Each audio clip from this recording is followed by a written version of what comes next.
Hi, I'm Rabbi Bertie Becker, and this is People in Your Neighborhood. I'm going to read The Sabbath Lion. It's a Jewish folk tale from Algeria, and it's retold by Howard Schwartz and Barbara Rush, illustrated by Stephen Feiser.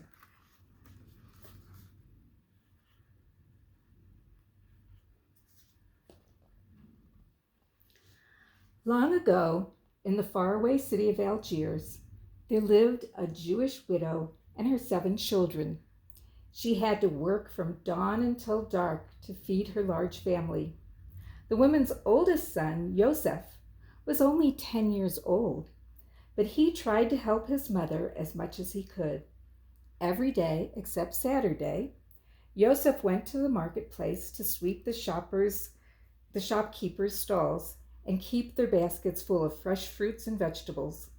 Because he was such a good worker, the shopkeeper gave Yosef a small bag of rice, a few oranges, and every now and then, nuts and dates to take home to his family. Young Yosef rested only on the Sabbath. How he loved and honored this holy day.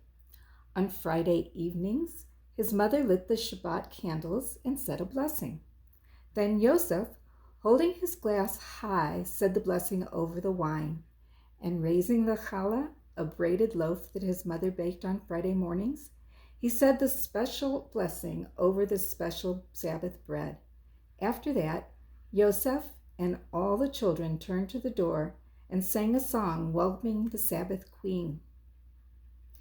Come, O Sabbath queen, and bring peace and blessings on thy wing. Then they had their finest meal of the week, with candles glowing brightly around them. On Saturday mornings, Yosef and his brothers walked to the synagogue to pray.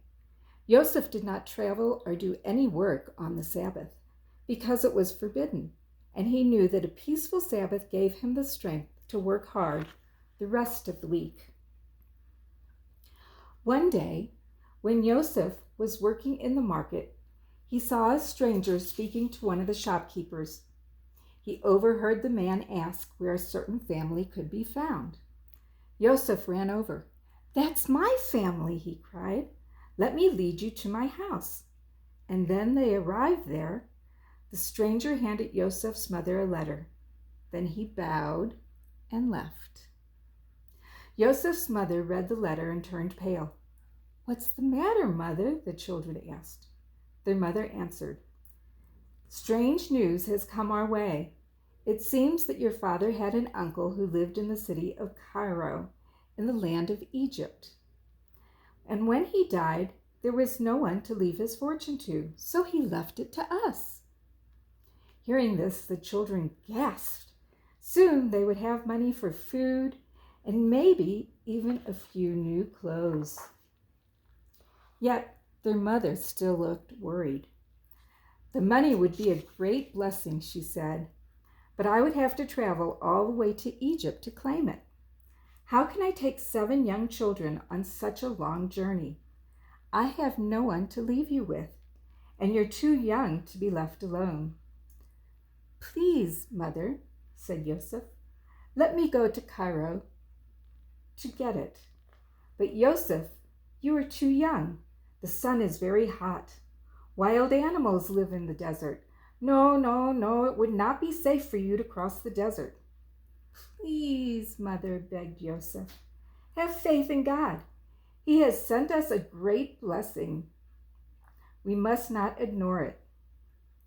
When Yosef's mother saw how strong her son's faith was, she finally agreed to let him go. But it was very expensive to travel across the desert, for he must join a caravan. Yosef's mother emptied all the hidden boxes in which she had been saving money for Passover and found just enough for the journey. Then she rushed out of the house to pay the leader of the caravan for Yosef's trip. Because Yosef would not travel on the Sabbath, she asked the caravan leader if he would agree to rest on the Sabbath day. But the leader said, "It is dangerous to rest in the hot desert where wild animals attack. If you want us to stop on your Sabbath, you will have to pay more." And the man named a large sum of money. Joseph's mother was shocked. She had already given him all her savings. What else could she do? So the poor woman sold her golden wedding ring, the only valuable possession she had left. Then she gave the money to the leader of the caravan in exchange for his promise to rest on the Sabbath. The caravan left Algiers early Sunday morning. In his sack, Joseph carried a letter from his mother explaining that she had sent her son to collect the family inheritance. He also took a pouch with candles, a small bottle of wine, a wine cup, and a little challah his mother had baked, so he could celebrate the Sabbath even when he was far from home. So too did he bring a wooden spice box and a candle with many wicks for the blessings at the end of the Sabbath. The caravan trudged through the vast desert.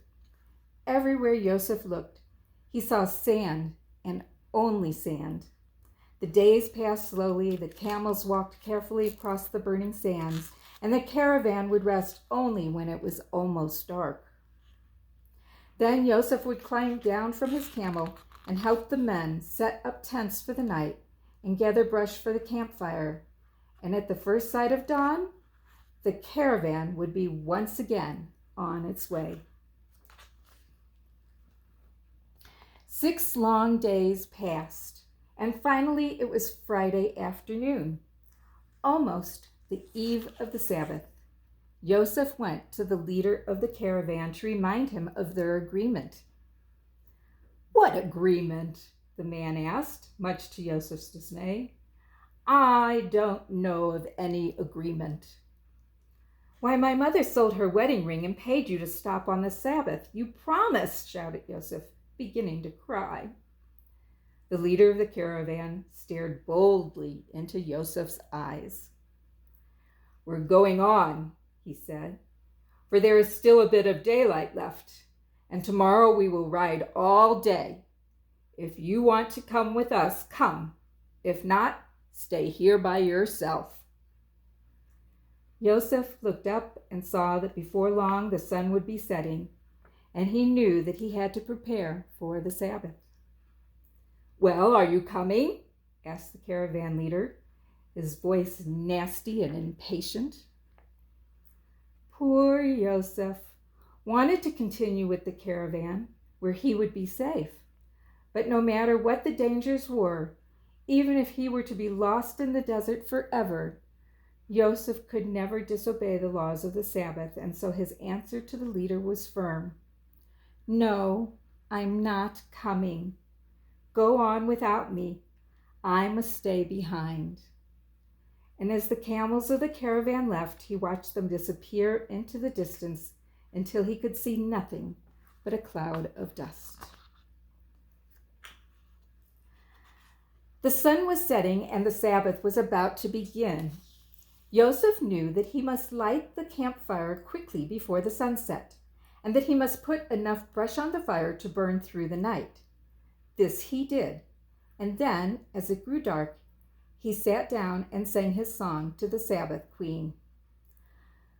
"Come, O Sabbath Queen, and bring peace and blessing on thy wing." There Joseph sat, surrounded by the desert, without even a tree for shelter, with only the fire to keep wild animals away.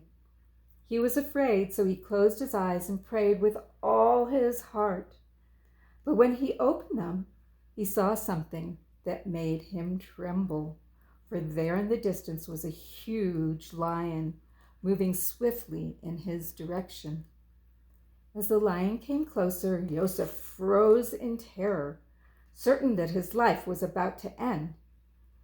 But when the lion was so close that Joseph could almost touch it, the huge beast quietly lay down at his feet.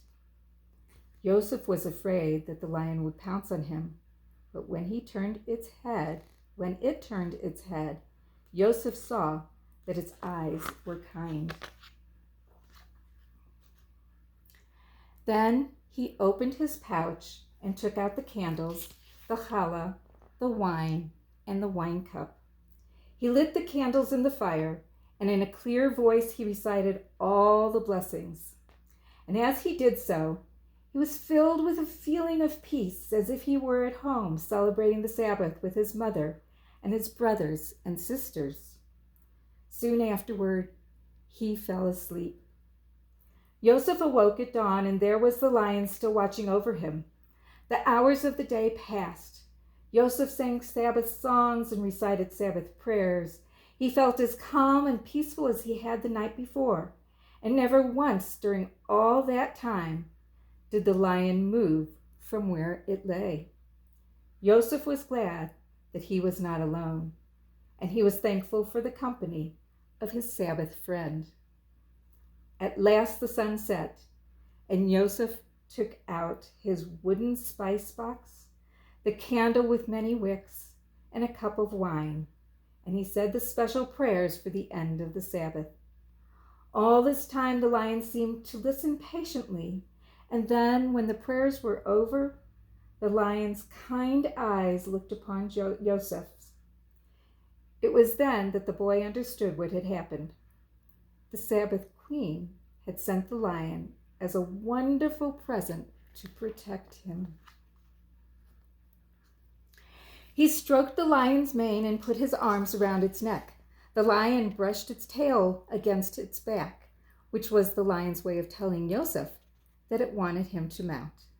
And no sooner did Joseph do so than the lion raced off across the desert with the boy clinging to its mane, while the moon and the stars lit their way. Soon they arrived at an oasis where there were lush fig trees and a clear freshwater pond. After a long cold drink and a meal of figs, Joseph felt much better. He said a prayer of thanks, and then he and the lion set off again. Early Sunday morning, Joseph saw a cloud of dust in the distance. It was the caravan. The lion had caught up with it in only one night. Now, when the travelers saw a great lion with someone riding on it, they were terrified. They quickly threw themselves down before Joseph, afraid the lion would devour them all.